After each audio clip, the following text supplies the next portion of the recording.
Greetings in the Lord. Our verse today is from Amos chapter 8 verse 4. Hear this, you that trample on the needy and destroy the poor of the land. This verse is addressed to those well-to-do who are making themselves rich at the expense of the poor and needy. In the following verses, the prophet describes what they do that is tantamount to crushing and destroying the poor. They ask, when will the moon be over so we can sell our grain, and the Sabbath so we may sell our wheat?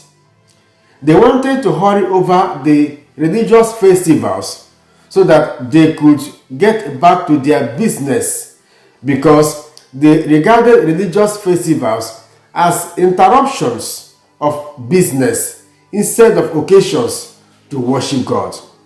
Then the prophet accused them of using false weights and measures.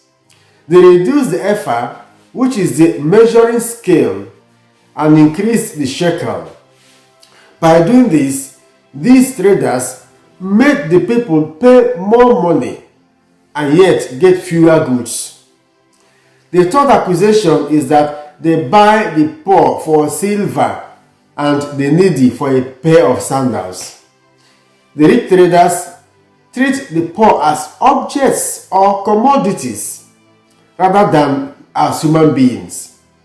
Those among the poor who get into debt stand the risk of being bought or sold as slaves, and the price could go as little as the price for a pair of sandals. The question we may ask now is, does this verse apply to us today? Now, the expression, hear this, is in the plural, and the addressee could be the reader today, which is you and I. Yes, even you.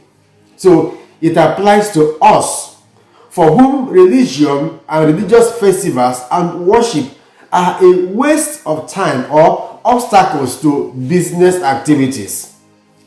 The prophet is speaking to those for whom religion is an opportunity to transact business rather than to worship God, including the ministers of God. The prophet is addressing you in the government that makes laws and legislations that keep the poor people in perpetual bondage and poverty, while the rich are getting richer beyond necessity. It is addressed to you who, though you are poor, you trample upon and crush those poorer and less privileged than yourself. So, every one of us is involved in this abnormal situation, directly or indirectly. Remember, our verse says, hear this. What does he want us to hear? The answer is found in verses 9 and 10. He says, on that day, I will make the sun set at noon, and I will darken the land in broad daylight. I will turn your feast to mourning, and all your songs to laments. This is the fate of those who use their positions and blessings of wealth to oppress and destroy others, instead of using them to glorify and serve God. It is a warning and a reminder that no condition in life is permanent. Only God is permanent.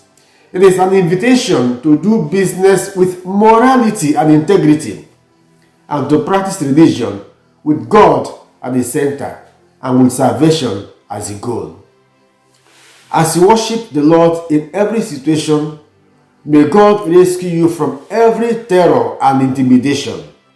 May your sun not set at noon, and may your feast not turn to lamentation. Amen. God bless you and have a nice day.